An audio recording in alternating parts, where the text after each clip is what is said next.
Ce que vous êtes en train de voir, c'est le meilleur film brésilien qui existe. L'extrait que vous venez de voir, c'est La Cité de Dieu, un film réalisé par Fernando Meirelles et sorti en 2002. Pour vous pitcher l'histoire, on est dans les favelas de Rio et on suit deux destins opposés. L'un qui se prénomme Bouscapé qui veut devenir photographe et l'autre, Dadinho puis Zé Pequeno qui veut devenir chef de gang. Pourquoi parler de ce film? Bon, déjà si vous êtes fan de rap, Zé Pequeno, Bouscapé ou même Manu Coq, c'est des noms qui vous êtes familiers. Ce film a inspiré toute une génération de jeunes artistes grâce à ce microcosme social justement et le fait que les rappeurs s'identifient beaucoup à certains personnages. D'ailleurs, la grande qualité du film, c'est les personnages. On ne rentre pas dans le cliché d'un caïd typique vu par un mec de Paris 16. Au contraire, c'est un film qui parle du cycle de la violence, de l'environnement et des choix qui s'offrent à nous. Et avoir cette évolution de personnages en deux teintes, donc l'un porté sur l'art et la photographie, l'autre sur la violence et le trafic de drogue, permet justement d'avoir une nouvelle grille de lecture. Une grille de lecture certes simple, mais qui fonctionne carrément.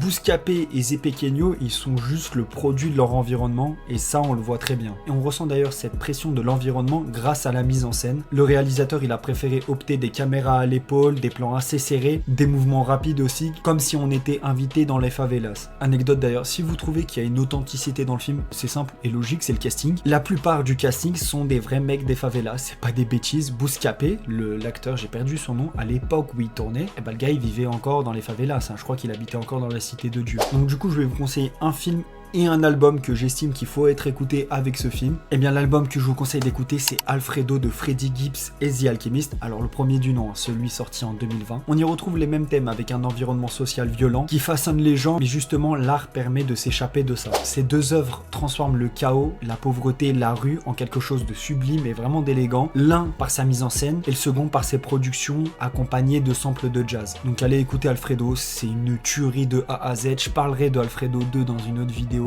Vous en faites pas. En attendant, j'espère que la vidéo elle vous aura plu. Je vous dis à bientôt. N'hésitez pas à vous abonner.